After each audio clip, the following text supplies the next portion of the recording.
I'm getting my master's in ed leadership right now, and I'm in the first half of my internship, and then I have just like one more semester of the internship, and I'm done.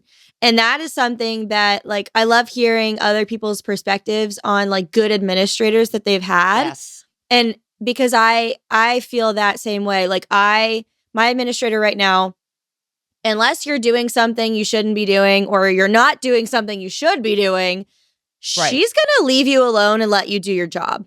I love it.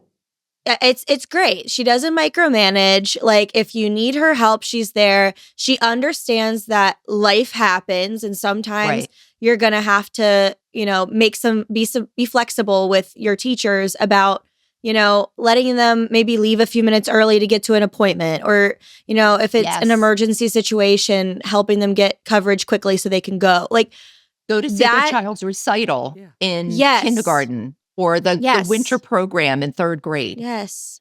It's all important. Of that. It's important. And I think that's something that goes along with being a teacher and this misconception that, do we have, time when we are not working during the summer? Sure. But life doesn't only happen in the summer. Like there are so many other things that occur during the school year and we don't have just a whole bunch of PTO to take off. So having an administrator that just understands that and is so supportive in that aspect, like your teachers are going to work that much harder for you if you show them 100%. That you value them as a human being. 100%.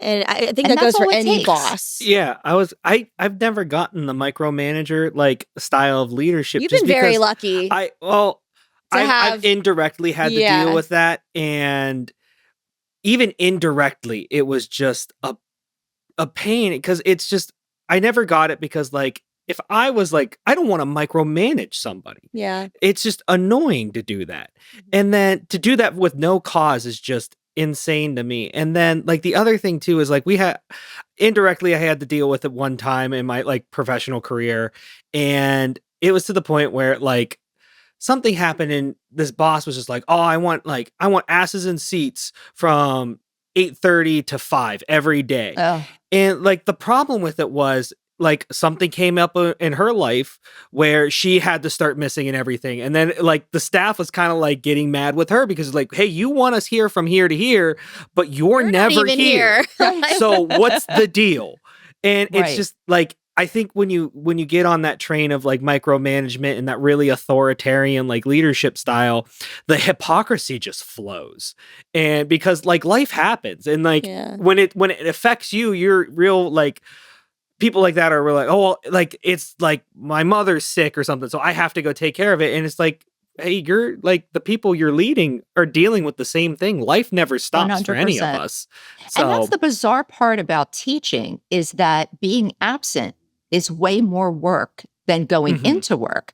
And so I think teachers plow through it so often and miss the recital and miss the doctor's appointment with a relative and miss all of this because doing the lesson plans for a day out and then the work you need to review when you get back, because let's face it, if you don't give a lot of work, or any work, the kids probably, are not going to be good for the sub, or there could be some issues, especially in the lower grades. You do need to keep them occupied.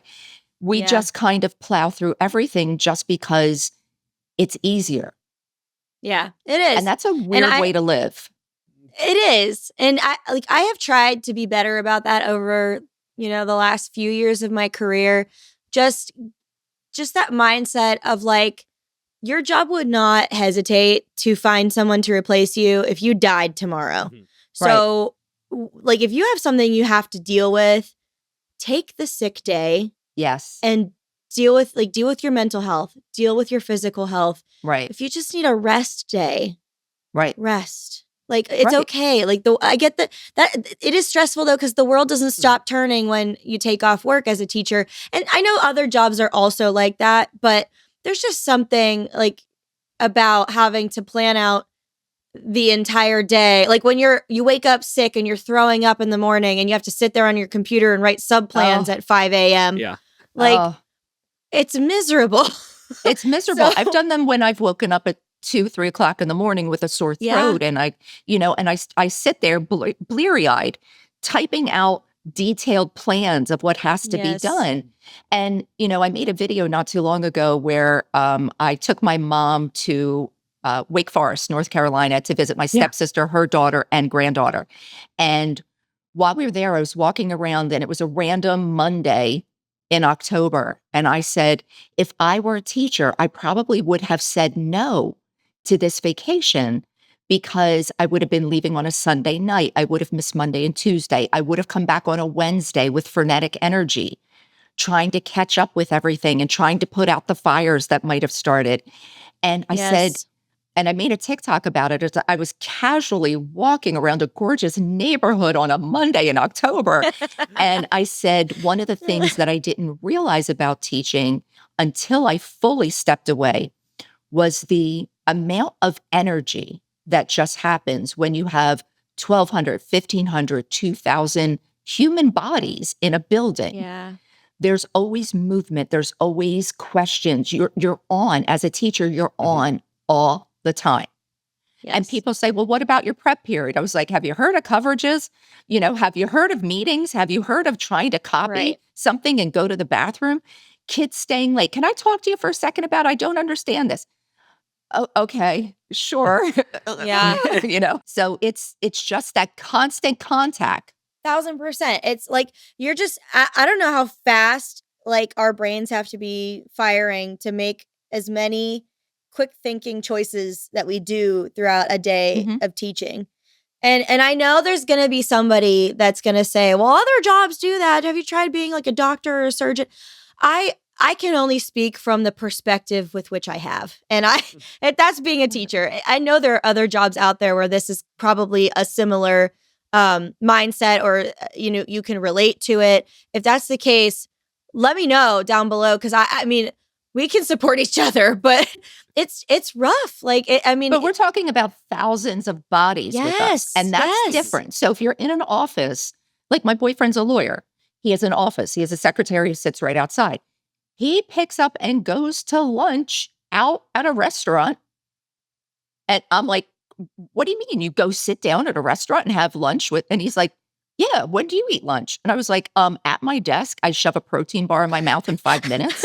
Like, people don't understand what that is. And so one time I had a troll come on and say, teaching's so easy and you guys have summer off and you get paid, blah, blah, blah, blah, blah. And was just going on and on about how easy and lucrative teaching is. So I said to him, if teaching is so easy and lucrative, please tell me. I noticed in your profile you have 3 children. Please tell me you are encouraging all 3 of your children to become teachers, because why wouldn't you want them to have an easy, lucrative job? Radio silence, nothing. Exactly. So if you're not telling your kids to be teachers, there's probably a reason why. Right.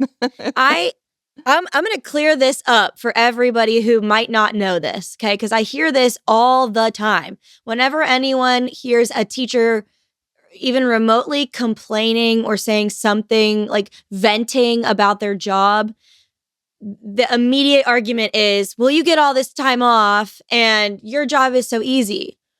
For one thing, okay, if we're talking about the summertime, teachers are off during the summertime because they're not getting paid We are for laid those off. days that they're off. Yeah.